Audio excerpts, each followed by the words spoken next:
Bing.fr, la banque de tous les investisseurs, vous présente la bourse.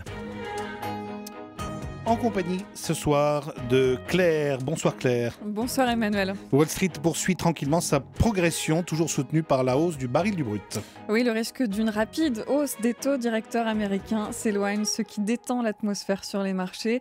Le Dow Jones passe ce soir la barre des 18 000 points. Il gagne 0,37% à 18 005 points. Le Nasdaq, riche en valeurs technologiques et en biotech, s'adjuge de son côté 0,26% à 4 975 points. Le pétrole reste au centre de l'actualité avec un baril WTI qui grimpe au plus haut depuis juillet dernier sur les $51 sur le NYMEX.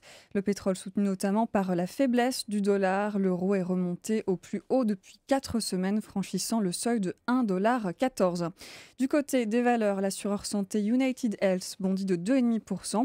Il a annoncé une hausse de 25% de son dividende trimestriel.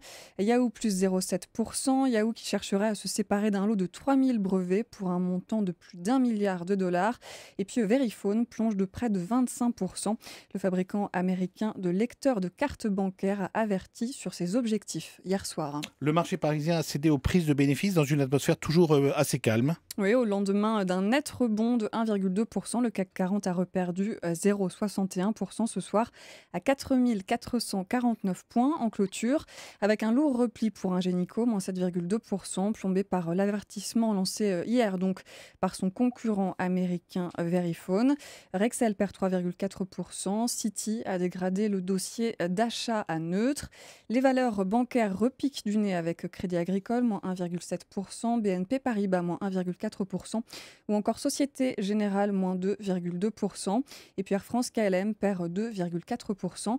À 3 jours du début d'une nouvelle grève, les deux principaux syndicats des pilotes d'Air France devraient rencontrer la direction de la compagnie cet après-midi. Et puis Claire, le secteur pétrolier a profité de la remontée du cours du baril. Oui, Technip grimpe de 2,6%, Vallourec de 5,1% et CGG flambe même de plus de 20%.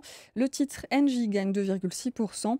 Le courtier Bernstein cite le producteur et fournisseur de gaz et d'électricité dans une note sur les opportunités tactiques d'investissement du moment.